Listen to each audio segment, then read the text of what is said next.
Let's talk about happiness. What if I told you that one of the most practical, actionable guides to living a good life is over 2,000 years old? Well, we're going to dive into exactly that, a formula for human flourishing from the one and only Aristotle that feels, honestly, more relevant today than ever. I want to start with a question that pretty much flips our entire modern idea of happiness completely on its head. See, we think of happiness as a feeling, right? It's that warm, fuzzy emotion, that little jolt of joy we get. But what if that's all wrong? What if real, lasting happiness, that deep sense of fulfillment, isn't a passive thing that just happens to us, but something we actively build through our actions? So Aristotle's whole take on this starts with a complete reframing of what happiness even is. For him, it's not some state of mind you just luck into. Nope. It's an activity, something you do. And getting this one idea is, without a doubt, the most important piece of the entire puzzle. The word Aristotle used wasn't happiness, it was eudaimonia. Now that's a mouthful, I know, but it doesn't just mean a good mood, it's way bigger. Think human flourishing, or living your best life, or just thriving. And his definition? It's so precise. A virtuous activity of the soul. The two key words there, the ones you gotta remember, are virtuous and activity. Okay, so here's the crucial difference. Possessing a quality versus actually using it. Aristotle points out that you can be a brave person, you can possess the virtue of courage, but if you're asleep, you're not doing anything brave, are you? The good life, eudaimonia, is only found in the use of virtue, in the action itself. It's the difference between owning a set of tools and actually building something amazing with them. And this is just a brilliant way to put it. Think about the Olympic Games. The gold medal doesn't go to the person with the biggest muscles or the most natural talent. It goes to the one who gets out there on the field and actually competes. Life, Aristotle says, is exactly the same. The prize, this thing we call happiness, isn't for the spectators, it's for the players, the people who are in the arena actively living a life of virtue. And you know, what's really fascinating is how this ancient Greek idea echoes in other great traditions. Just look at the concept of karma yoga from Indian philosophy. It's this beautiful idea that true fulfillment comes from dedicating yourself to right action, doing the right thing without getting hung up on the results or the rewards.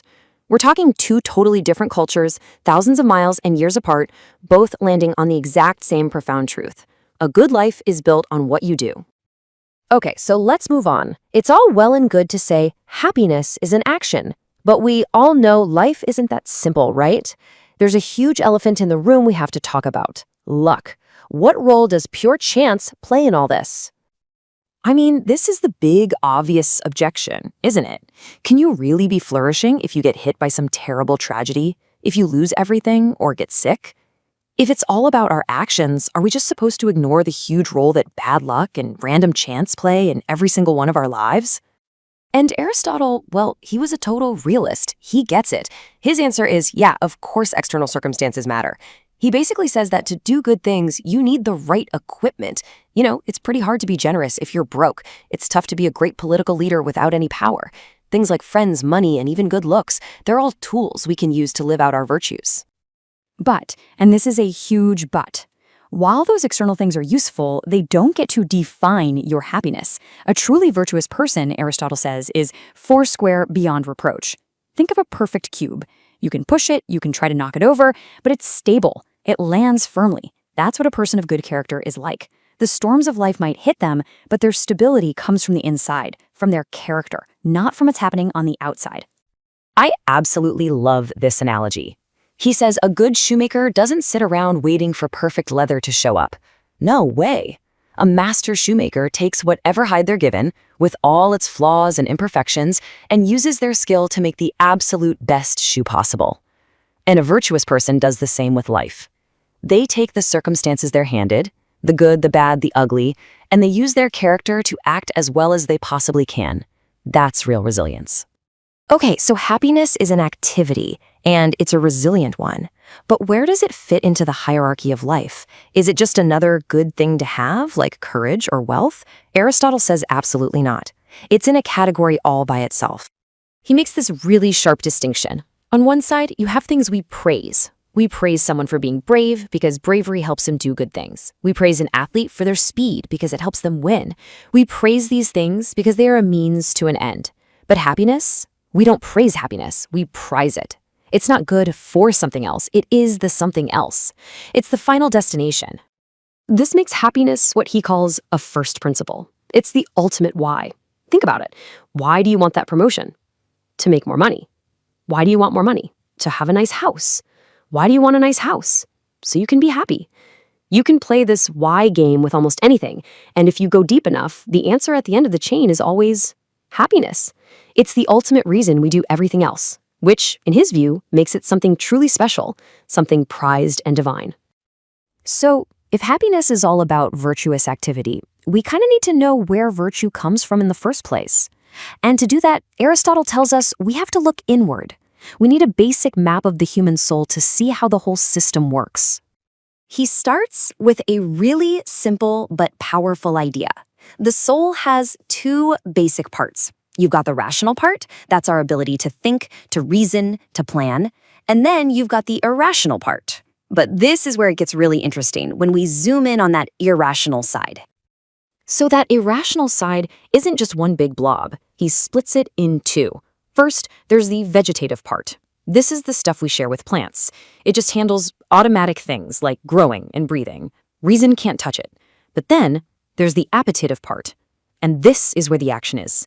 This is the home of our desires, our impulses, our emotions. And the crucial thing is, this part can learn to listen to reason. And boom, this is where it all comes together. Human virtue, the very engine of a happy life, is the process of getting our desires and impulses to listen to our rational mind. It's about creating an inner harmony. Think of it like a wise parent calmly guiding a strong-willed child. When your rational self is in charge, guiding your desires, that's when you've achieved moral virtue. And that's what makes noble, consistent action possible. Okay, so we've been on a pretty deep journey into some ancient philosophy. What does it all mean for us, right here, right now? Let's boil it all down to a clear, simple formula. Here it is, the whole shebang. According to Aristotle, a happy, flourishing life is, number one, an activity. It's something you do. Second, that activity is guided by virtue, which is really just your reason and your desires working together in harmony. Third, it cleverly uses the stuff life gives you, friends, money, opportunities, as tools to do good things. And finally, it's resilient. It has the strength to face bad luck with dignity and to always, always make the best of things. And that brings us to the final question. And this one isn't for Aristotle, it's for you. If he's right, if happiness really is an activity, then it's not something you find or wait for. It's something you choose. It's something you build, moment by moment. So the question this 2,000-year-old wisdom leaves us with is a very simple and a very powerful one. What virtuous action will you choose to do today?